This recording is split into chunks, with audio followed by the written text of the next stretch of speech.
Preparo para o culto do Evangelho no Lar, com o Grupo de Estudos Espíritas Saint-Germain.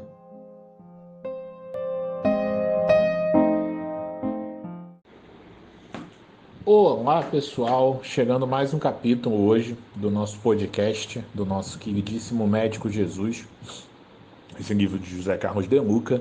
E hoje eu queria trazer para vocês um capítulo 32. O nome do capítulo 32 é Temperança.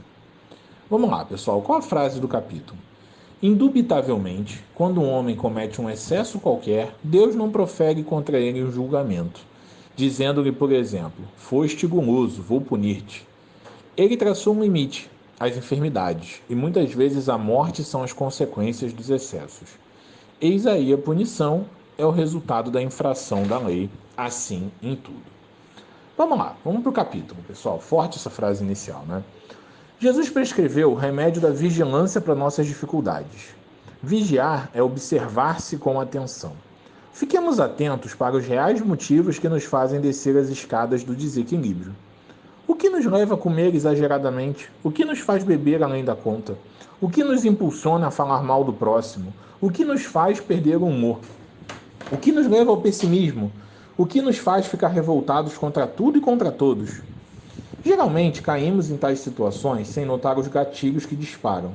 Observá-los atentamente representará o primeiro e fundamental passo em favor de nossa cura. Vigiar para não cair em tentação, ensinou Jesus. Vigiar para evitarmos os excessos de toda a ordem, pois são eles que levam a saúde para a UTI. A saúde pede temperança. Tudo é permitido, desde que tenhamos moderação. Vamos nos olhar com mais amor e verificar onde estamos nos descontrolando, pois, do contrário, o carro da nossa vida vai bater no poste, no primeiro hospital ou do cemitério mais próximo. A miúde não abandonamos comportamentos nocivos, mesmo ciente deles, porque de certa forma eles nos dão algum tipo de prazer. Daí porque preferimos a ficar com prazer de agora em detrimento de um sofrimento futuro. É preciso muita atenção com esse mecanismo perigoso.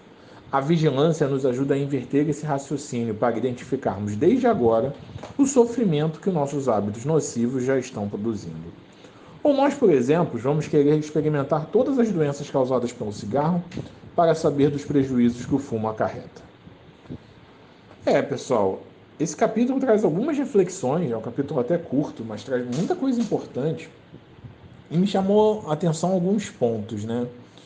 O primeiro deles é o quanto a questão do excesso é prejudicial para o nosso corpo físico e nosso espírito. E eu achei legal que o excesso aqui, apesar dele falar de comida, bebida, olha o que ele traz também, né? O que nos impulsiona a falar mal do próximo. E às vezes a gente vive comportamentos que são extremamente excessivos, pessoas que são extremamente impacientes, extremamente maledicentes, que cometem em excesso comportamentos negativos. Quem dera se a gente pudesse não falar mal de ninguém nunca, mas é um desafio para a gente, ainda no plano que a gente está, é muito desafiador. Mas até nisso, derrapar uma vez ou outra, falar mal de uma situação ou outra, acontece sim. Mas se aquilo se torna um hábito e toda hora você está reclamando de tudo, falando mal de tudo, meio que totalmente negativo em relação ao que você vê, aquilo se torna um problema muito sério. Eu lembrei muito, vendo aqui, de um tema que eu já falei num outro podcast com vocês, que é o autoconhecimento, né? O autoconhecimento passa, e é muito claro isso, pela descoberta das coisas que te acessam os comportamentos ruins. O que te deixa desequilibrado?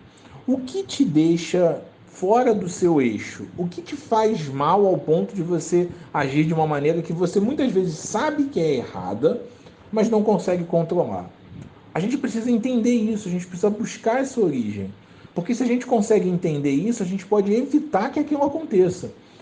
Se a gente hoje não consegue controlar quando acontece uma coisa, o comportamento que a gente vai ter, por que não tentar evitar que aconteça aquela coisa?